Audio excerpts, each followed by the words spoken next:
Hey, what's going on, everybody? Welcome to Sid's Little Corner of the Internet. And we do not have a Transformers review for you this time. We're actually going to be taking a look at the DC Multiverse Superman, and this is the Superman with his Energized Unchained armor. So there's a little bit of a history on this guy that we'll get into here shortly. But first, let's go ahead and take a look at that packaging. We'll bring it on in. Right up top, you have that McFarlane's Toys logo, 22 moving parts. It is their McFarlane Gold Label collection. Ages 12 plus. DC Multiverse Superman right there on the side. Pretty much the same standard stuff. On the back, you have the McFarlane logo up top. Then you have the Superman Energized Unchained armor. Each figure comes with a collectible trading card. And you do get the artwork on the back. And this is the artwork that you see on that trading card. And of course, you need to collect them all, right? Do it. McFarlane Toys, there's the logo. And a collector card is in English only. Sorry for people who don't speak English. DC Multiverse, Superman, Energized Unchained armor. We already saw the top. Down here at the bottom, there's the manufacturing information. So not a lot going on for that packaging, but let's go ahead and move right on into the contents of that box and see what came inside there. All right, so here is everything that came inside that box. And no, it's not a lot. But it's a Superman figure. Typically, you don't get a lot of accessories, if any, with a Superman figure, even when they are the energized, unchained, armored Superman figure like we have here. So really all you get is the figure and the collector's card. And we'll take a look at that collector's card real quick. And we'll look at that picture right there. And then we'll turn it around to the back. Now, this does have a little bit of the bio, so I will try to hold this still, and you can pause it so you can read a little bit about that bio and about his armor. All right. And now what we'll do is we will go ahead and we'll just jump right into this guy. And I'm going to tell you right now, yep, it's Superman. Yep, he's armored up so he can fight a bad guy. He still totally looks like a supervillain to me right here. Totally 100% looks like a supervillain. And it's those shoulder pads and it's that mask. He's cool. Don't get me wrong. I like the way he looks, but he looks like a supervillain. But that's neither here nor there. That's just the way I feel about it. But I think the sculptor work, the paint work, and everything on this figure is really cool. So let's go ahead and jump in. I will stop talking about it, and we'll just show you. So we'll look at that head right there, and man, there's a lot going on. You have a whole lot going on with that face and with these long horns right there. And then coming down to those shoulder pads, and you can see all of the sinewy super muscle in there. And I like what they've done with these touches of yellow just on the chest and how it kind of blends with everything else going on there. It gives him a nice fluid look. And he's got, of course, the big S, and he's got those armored six-packs. And those have some little horns on them as well. Those stick out a bit. And maybe the world's largest Superman belt buckle. Coming down to those legs. All kinds of detail. Interesting coloration going on. And then got those super boots. And he does have pegs in the bottom, so if you want to use a stand with him, which I would recommend, because you can get him to stand, but he's not the most stable figure. So if you can put him on a stand, you can get much better posing out of him than what I'm going to show you here. And then coming over here to the side, I'm going to move this wing out of the way a little bit, or this cape. Lift that arm up. So you've got a lot of detail everywhere you look on this guy. He's not boring from any angle. Up here, under the arm. Good texturing right here. Kind of gives it that look of the armor ends, and then this is just his suit right there. So I like that look. Same thing right here in the crook of the elbow. All right, then we'll turn him around to the back. And yeah, there's that big old mask, and then you've got the armored head back here. Got his wing cape pack mounts. and a mecha spine, and you've got the super butt. And I don't know if it's by design or if it's just a flaw, but there's no red right here on the belt, so not entirely sure if that's every copy or if it's just mine, but it's hidden by the cape, so I don't really care. No big deal. Coming on down. Good texturing there on the calves. And then the backs of the feet. So yeah, I mean, this is a cool looking dude. He's really funky, and I like him. Now, as far as articulation goes, he does have those 22 moving parts, and we'll take a look at those real quick. And I'm going to start back here with the cape, because what I'm going to do is I'm actually going to take these off. But with the cape, you mount them in his back right here on these two ports. And then you've got a joint here, so you can raise them up, you can raise them down, you can spin them around, and pretty much angle them any way you want. And you can take them off, and they do fit in his hands. Now, there's nothing specific that I've seen, but I am making the assumption that you can use these like a huge axe or a huge weapon, because they sure look like they could do some damage.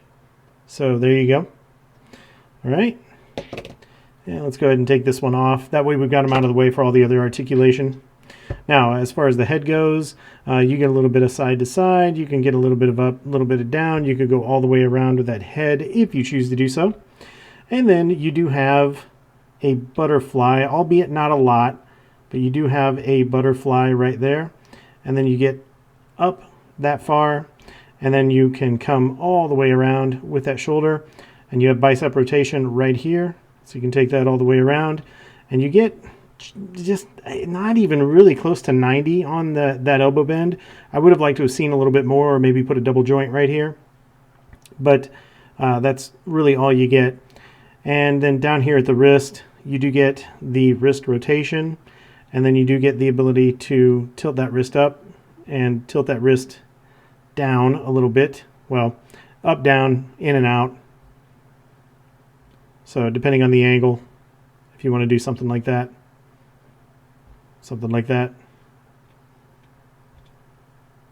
totally up to you. All right, and then you've got a couple of different points of articulation in the abdomen right here. So you do have this joint right here, so you can get a little bit of twist. You can take that, well, all the way around if you want to, but that doesn't look natural. And then a little bit of down and a little bit of up. So you do get a little bit of ab crunch right there. And then down here, you have the ability to get a little bit of a twist. And take that around. And then you do have that additional ab crunch right there. And you do get some backwards movement. So overall, you can get some pretty decent movement out of this guy. So you can take him about that far back and about that far forward. So it's not a lot, but it is enough that if you want to give him the old, hey, what are you doing down there kind of look, you certainly can. Now, down here at the hips, this is where I think he shines as far as articulation goes. I mean, he's got a nice split. So typically I don't see this in the superhero McFarlane figures, and I'm happy to see a nice deep split like this on this figure. So you can kind of see the mechanism, what they're working with down here. So you do have, instead of ball joints, you do have these kind of a universal joint, multi-joint situation down there. And then you do have the ability at the thighs to get some rotation. So you can go that far in, that far out. And then as far as kicking goes, the kicking's a little tricky because you're not going to be able to come straight out just because of this cod piece. So kicking forward, as you can see, when he kicks forward, that leg is going to swing out, but you can get about that far forward before it really starts to just become a law of diminishing returns at that point. And he can kick that far back. And then let's go ahead and get that double jointed knee bend in there as well. So this is about the extent of your motion in the legs, and it is plenty to get him in some nice dynamic poses. All right, and then we already covered this, so he does have that double jointed knee, which is always nice to see. And then down here at the feet, I think he lacks a little bit here. I would have liked to have seen a little bit more motion. So you get about that far down, and you get about that far up, which is pretty much just parallel, maybe a degree or two up from parallel. But then you do get the toe, 90 degrees of toe bend. You don't get any rotation to speak of because of these cuffs on either side. So you're not going to get a lot of foot rotation, and you're not going to get any ankle tilt out of this guy because of those cuffs on those legs. So his ankle tilt is kind of in a fixed position, but he does have quite a bit of range in those hips. And really, as far as the articulation goes, especially with a stand, you're going to be just fine getting this guy in some really cool poses. So nothing to worry about there. Would have liked to have seen a few things better. Those elbows would have been nice if they were a little bit deeper, and a little bit more of a back kick and some more range in those heels. So, or in those ankles, excuse me. All right, so what we'll do now is I will put these back on his back, and we'll get into those comparisons. All right, so for our first comparison, here we see the Energized Unchained Armored Superman on the left, next to the Justice League 2021 Darkseid. Here he is next to Deathstroke, which is one of my personal favorite DC characters. Next comparison is the Jakks Pacific brand Apex Legends Mirage figure. And our next comparison is one of the very old Star Wars X-Wing Luke Skywalker figures that I've had since I was a kid. And our last comparison is the Transformers War for Cybertron Earthrise Ironhide. Figured I'd bring him in because, number one, I'm the Transformers guy on this channel, and number two, these are just a couple of armored dudes out looking to take care of some evil. So there you go. All right, kids, can anybody guess what time it is? That's right, it's Final Thoughts time.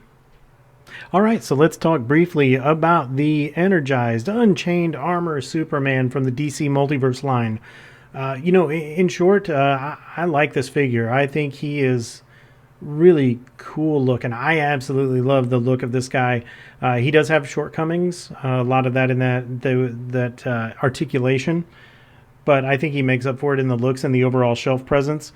But yeah, I mean, from a look standpoint, this guy's got it in spades. He's different. He stands out.